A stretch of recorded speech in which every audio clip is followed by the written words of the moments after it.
Professor Radha D'Souza, thank you very much for joining us today. Thank you very much for asking me to be here on this program. Thank you. You mentioned the Imrali delegation. You are part of the Imrali delegation, and also in 2016, I think you met CPT officials as well. And Mr. Öcalan is been under solitary confinement for quite a long time. And actually, we are in the week of the February again, the anniversary of his abduction. So, as a lawyer, when you look at the situation, what do you want to say? See, I come from a third world country. Like the Kurdish people, we have a long history of colonialism. And one of the interesting things I find as a lawyer from a third world country is this. Western law talks about normative aspects. It sets ideals and standards. And those standards sound very good. You have political freedoms, for example. So, if we all have political freedoms, how is it that some people get punished for their political freedom? And to understand that, you need to understand not only the norms that the Western legal systems set out, but also how they are operationalized. And then when you come to the fine print of the law, you will find that a lot of these big ideas are then chipped away slowly in the procedural aspects, in the qualifications, in the way in which limitations are put on that general principle. So if you look at Öcalan, for example, he's, as a citizen, has political freedoms, right? That's the universal law. And then they will say national security. Oh, but for national security, we can do anything. Yeah. What is your national security? Oh, we can't tell you that, because that is a secret. And states are allowed to have secrets. So we can abduct Öcalan and hand him over to Turkey on the basis that there is some security threat to Turkey. True. In continuing with Öcalan, we see the books in front of us as well. The last one which was published, actually the Turkish version was published before, but in this one, the English version has been just published, and you have an article and you are talking about Öcalan's books, ideas as well. So, as a woman, or maybe South Asian woman or Tamil woman, as a lawyer, as an academic, how do you read Öcalan himself? With Öcalan's ideas, what strikes me most, as I say in this article, is the extent to which his thinking sits very comfortably with radical Eastern traditions. And he's a man of the East. There is no, I don't question that at all. Because the way he writes about things and the way he speaks about things, there is a level of comfort that I can relate to in my cultural and social settings. Let me give you an example. The core of Öcalan's political philosophy is democratic confederalism, right? That is the core of his philosophy.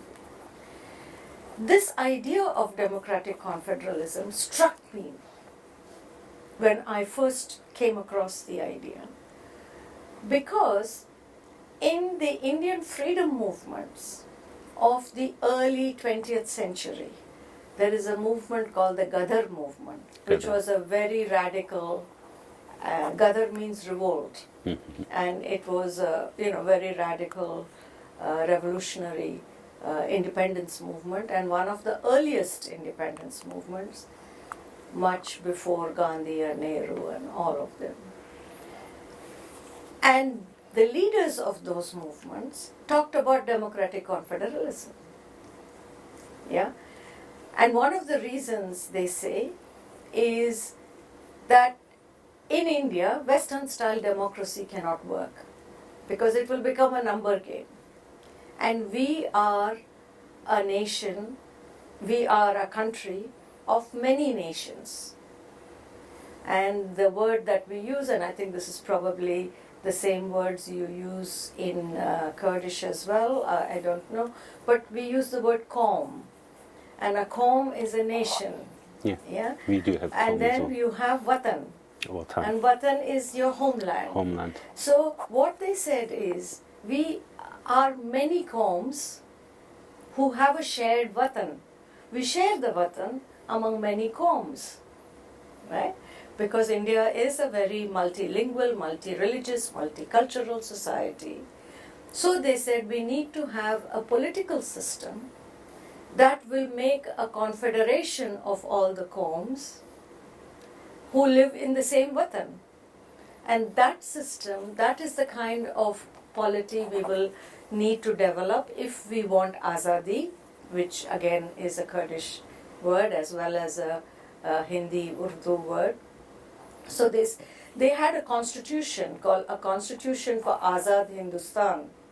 And the Constitution of Azad Hindustan had very clearly defined democratic confederalism, not in that using that word, but obviously saying that we will have many qawms sharing the same watan and we will form a confederation of qawms of Hindustan. Mm-hmm. And they said Western system will not work for us because, you know, we have a different history.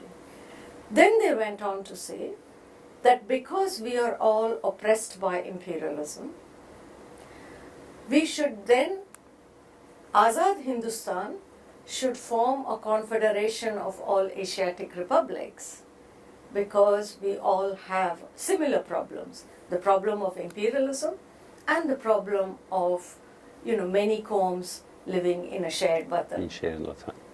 So it was astounding for me to find out 100 years later, to read Öcalan Talking about similar things. And I said, how can this be possible?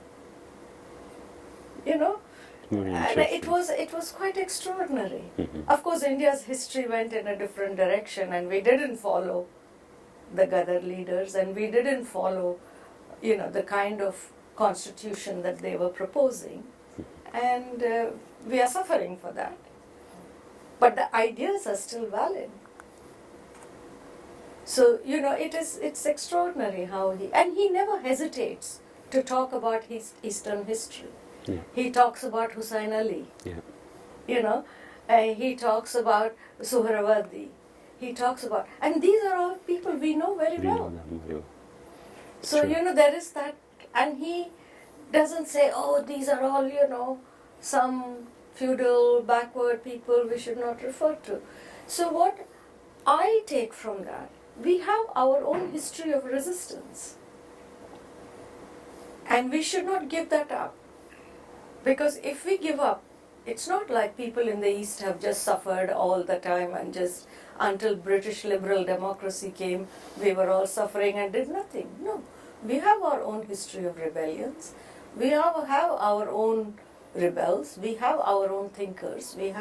And what I found extremely inspiring in Öcalan is he doesn't hesitate to, you know, call out their names. True. Or to refer to them. So I found those things as reading as a South Asian woman, Mm-hmm. you know, quite an interesting and inspirational text. It's really interesting, like listening, like knowing all these things. I know we've got really a short time, but before we finish, if you can maybe briefly make a comment about these last decision by Belgium court about PKK, the movement that created by Mr. Öcalan himself, what kind of effect it will have maybe in general and on diaspora's solidarity works or the movement in diaspora? What kind of effect do you think is going to have? I think it will have some effect, in the sense that the Western legal systems work on precedents, and this sets a precedent. And I can see, for example, straight away the importance of this decision for the Tamil struggle, because the LTTE is also a proscribed organization. And I can see the effect of this decision, for example, for India's indigenous people's movements or Kashmiri struggles, for example. Yeah, and the principle, we have always said that fighting for justice cannot be wrong, you know. But there's a quote that says it's a political struggle and it's not a criminal struggle. And the decision comes at a time when states everywhere are trying to criminalize legitimate political claims and activities. And it's happening everywhere. Yeah? And so those decisions are helpful. But in what sense? Because ultimately, this Western legal system operates the way it uses precedents is to either compare similarities or to set out the differences. So I think I take a very qualified approach. I'm very happy that the decision has come out, and if possible we will try to use it for other cases as a precedent, because it's one more tool in that. It reaffirms our claim that whatever political justice we are seeking is not wrong, but I would not put my hopes on it too much.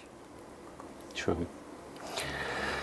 Professor Radha D'Souza, I know it's really interesting to talk to you and listen to you. Thank you very much. Thank you.